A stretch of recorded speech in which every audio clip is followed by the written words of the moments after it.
Guys, it's Kaitlin. Welcome back to another video. During last week's video, I had an idea to record a tattoo aftercare video for people. Honestly, I just wanted to do it, so that's what this video is going to be about this week. I got my first tattoo the day after my 18th birthday, and since then I have gotten a total of 12 tattoos. And I think that's pretty impressive considering I've only been getting tattoos for 4 years now. The things that I talk about in this video is going to be what worked for me. I've tried many different things. Luckily, I haven't had any issues with my body rejecting the tattoos. I haven't had any crazy tattoo stories, anything like that. This video is solely supposed to help people who might be getting a tattoo for the first time, or they just haven't had any luck with previous tattoos that they already have. So when I first got a tattoo, I went to my stepdad's tattoo artist, and my stepdad recommended Lubriderm. I don't currently have that with me, but that is what I used to use in the past. This is what it looks like, in case you don't already know. And that's the lotion that I would use to moisturize the tattoo. I liked it for the most part. My only issue was I didn't feel like it stayed as long as it should. I felt like I had to keep moisturizing more often throughout the day whenever I was using that one, but it wasn't bad. Some other moisturizers I would recommend would be, of course, Aquaphor. Now, I do have that one, so this right here. I like this one a little bit more because it has a little bit of like a thicker consistency, and I feel like it stays on longer throughout the day, even if my tattoo happens to be rubbing up against clothes or objects or whatever the case may be. I think this is very, very similar to Vaseline, which is something I also use. Just your normal Vaseline. Granted, this one is cocoa butter. I wouldn't recommend using a scented moisturizer. I don't use this one exactly for my tattoos. I just use the original Vaseline.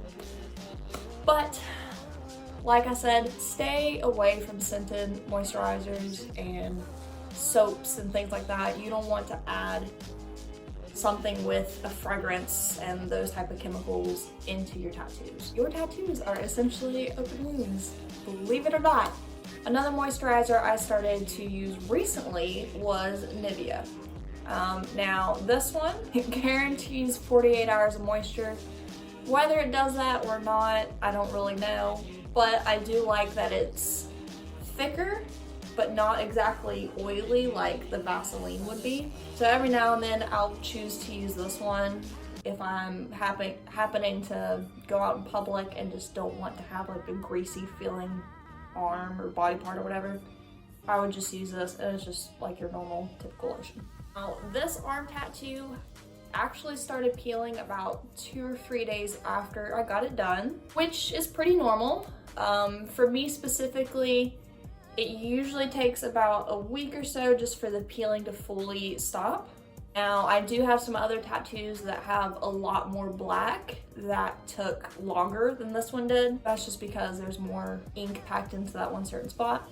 That is totally normal. Now, what you don't, and I repeat, don't want to do is peel off the tattoo. Like, don't pick out the skin to peel it off to help it peel faster. Do not do that. Now, it might be tempting for some, but you want to have your tattoo heal the way it's supposed to in the time that it's supposed to. Don't try to help scrub it off. Now, for cleaning it, just like I mentioned with the lotions, you want to try and stay away from soaps that are heavily scented. Now, I don't have a personal favorite for soaps. I've tried multiple different ones. I've seen no significant difference in them other than the fact it just cleans the tattoo. We'll use some dial soap, or just honestly, just something that's not scented. And whenever you're cleaning your tattoos, when I first got it done, I try to scrub a little bit harder just to thoroughly clean the tattoo, because like I said, tattoos are essentially an open wound considering you have the needle jabbing into your skin. You want to make sure you thoroughly clean it. Now, as the days go on and it starts peeling, I don't scrub it as hard because, like I said, I don't want to scrub off the skin that is peeling, and just wash it like normal. Now, whenever you cover your tattoo, I've experienced some different things with that. Zach at Electric Sanctuary usually just puts these little cloth bandages around the tattoo, and then he'll tape around the cloth. Here is a little video clip of what these cloth patches look like. For as long as I've known him and the other tattoo artists at that shop, they all do the same thing. Well, whenever I have that on me, I usually sleep with that on for the first night, just so I don't have excess ink getting on my bed sheets. Now, I would take that off the next morning so I can thoroughly clean the tattoo, and then usually I just leave it off. Now, I know that there's people that use saran wrap, plastic wrap, whatever you want to call it. I've seen people wrap up their tattoo as they're going out in public or doing some sort of exercise, and that's perfectly okay. I have done that before, but again, I haven't seen a significant difference in it. That might just be personal preference, honestly. And another form of wrapping, I guess, would be Sanoderm, which is this right here. Now, whenever I went to antimony, Anthony put this on me, and he was the first person that I've seen use this. Now, I know there's plenty of other tattoo artists that use it as well, but just from the shops I've gone to, this is the first time I've used this, and I didn't mind it. It's very similar to just normal plastic wrap, except it is, of course, sticky. There's some sort of thing in Sanoderm that obviously helps heal it. Sanoderm was very interesting to me. Whenever I woke up the next day with that on, there was almost bubbles in the wrap, just holding moisture and holding the ink that was on the tattoo. I didn't mind it. It's something that I'm not 100% used to, and it's something that I'm indifferent about. Obviously, I do have this extra sheet, so whenever I get another tattoo, I might try this out one more time just to see if there's a difference with any of my other tattoos, but it's nothing that has stood out to me completely. Now, obviously, I'm a fitness channel, so I go work out, I go to the gyms pretty regularly.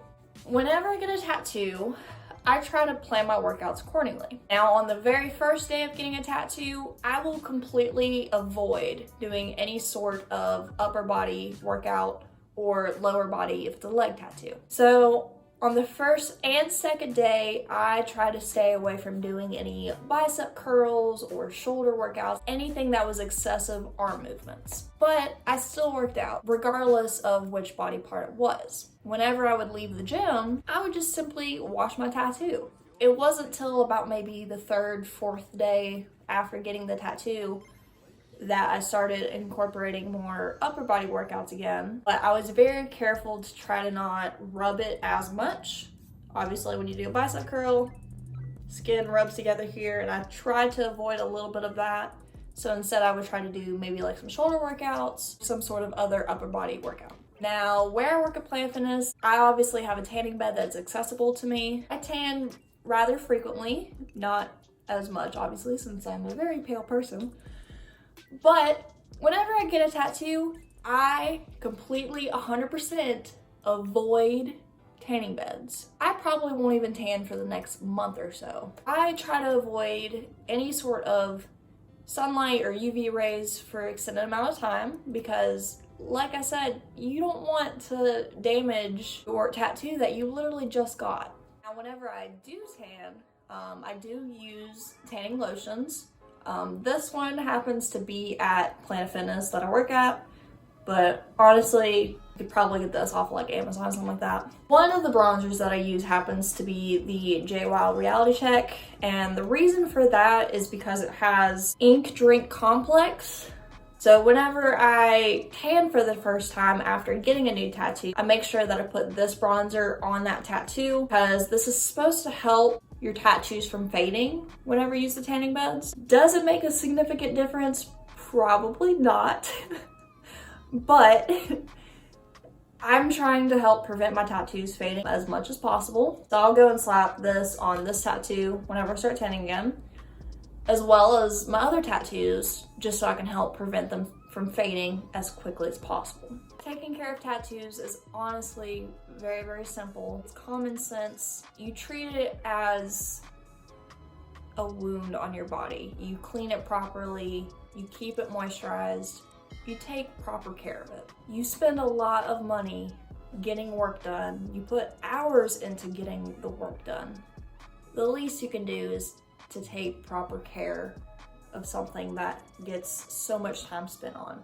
Like I said, I've had trial and error for certain items that I've used in the past. Ones that I mentioned today is what worked best for me. Even if they are two totally different things, at least you have some other options to try it and see which one works best for you. Obviously, not everyone's body is the same.